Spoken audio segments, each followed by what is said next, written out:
What is happening? Today is December 25th, 2025, and I wanted to jump on here to record something that was alive and present within my heart and really looking at the full stretch of this year and the year that it's been.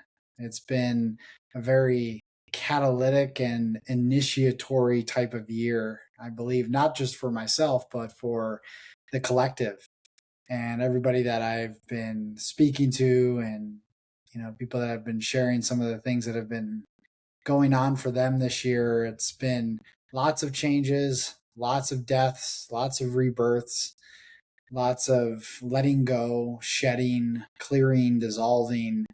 And, that process is it's not always easy, especially when we're in a position where we're clinging and trying to control life, which is a position that, I found myself in many ways and sometimes still do, and where that resistance kicks in because we are so conditioned to live with whatever it is that we're experiencing internally, whether it's a pain or some sort of belief. We don't want to let these things go because they're so familiar and what makes us, in a way, in a strange way, feel safe.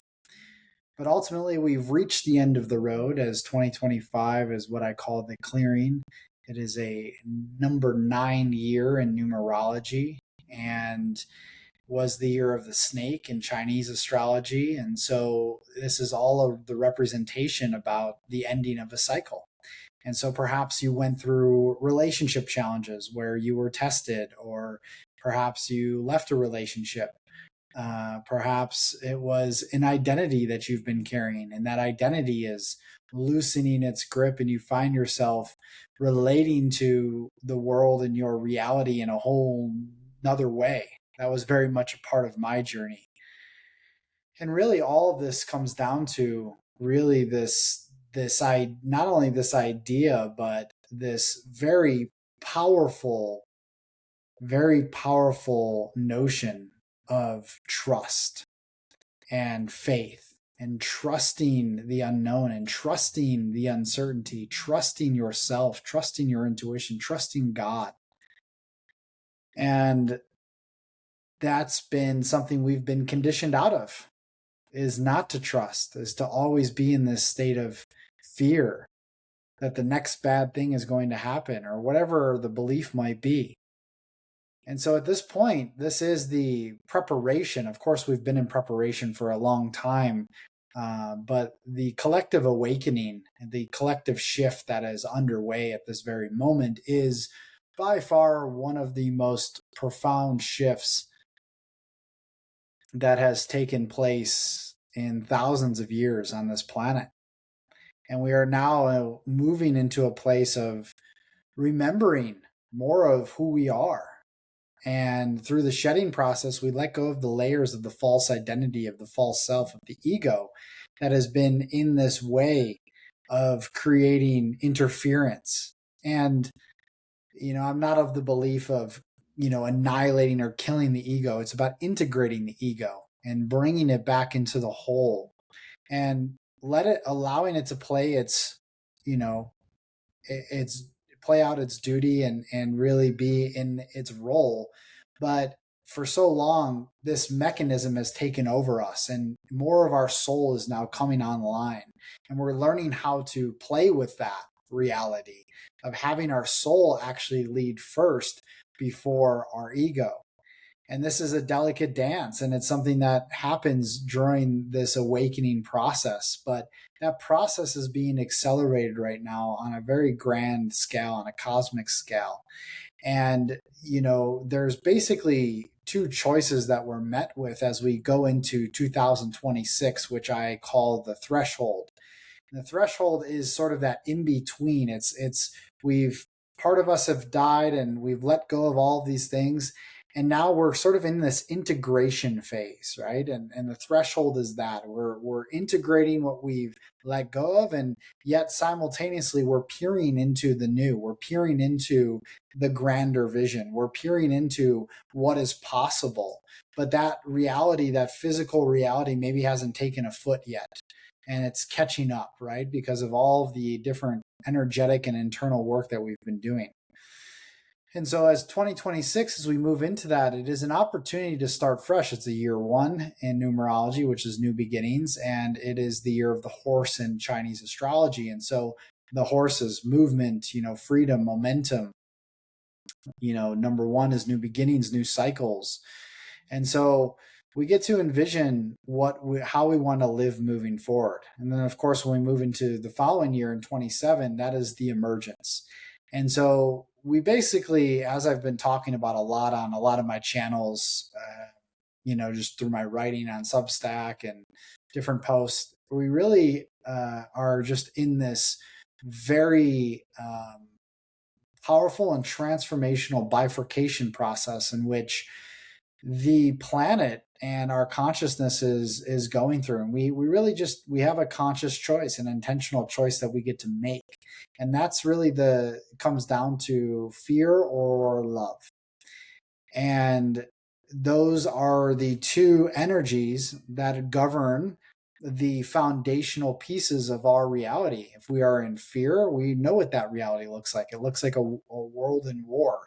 It looks like poverty. It looks like lack. It looks like suffering. It looks like all of these things that we see happening in this world is all from fear-based programming that has been infiltrating the collective field for hundreds of years.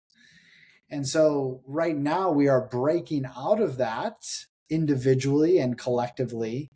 And we have an opportunity to open our hearts to something that is completely unknown, but is inevitably our true nature, which is the essence of love.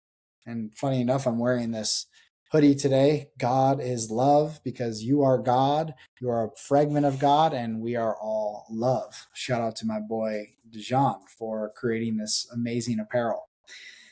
Anyways, this choice is not going to be as simple as it sounds, because it's going to require us to make difficult decisions. It's going to require us to have to perhaps let some people go.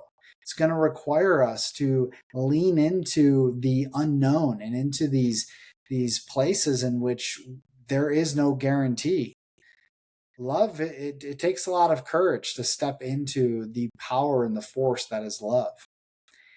But as we do so, we begin to create a new reality and a new world, a world that is in harmony, that is in balance, that is in coherence, a world that is, really in a place where we are putting nature first, where we are connecting to our divinity and true nature through the elementals, through the earth, and allowing the earth to take us back in, to learn from the earth, to learn from the feminine. And that's another part of this conversation, is that right now, the energetics on this planet, the feminine energy and the feminine principle is rising. And this is not a gender conversation. This is an energetic conversation. The feminine is rising within all facets of society. And this is why when the feminine comes out, it's going to come strong, and it's going to shake things up. And exactly what we're seeing right now. We're seeing all systems being shaken up, emptied out, shadows being revealed. And that's not a comfortable process, because we have to look at some shit. We have to look at some things that perhaps are deeply uncomfortable to look at. Some very intense atrocities and very visible evil. But that's the part of the shadow that is within all of us. And that is the hard part to swallow, is that we have to take a moment and look inside of ourselves at all of the ways in which the reality around us is being manifest and created, because we are all responsible. We are not a victim to anything. We are the creators. And that means we have to look at the evil within us. We have to look at all of the fear within us.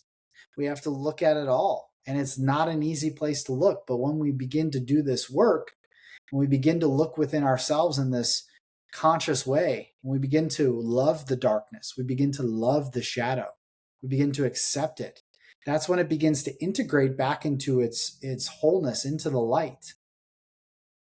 And then no longer is it to fear.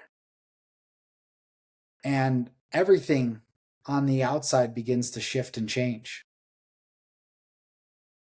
Because that is precisely how this reality is created, from the inside out. As within, so without. And so it is all of our work. And this is the really where the gold and the gifts are mined.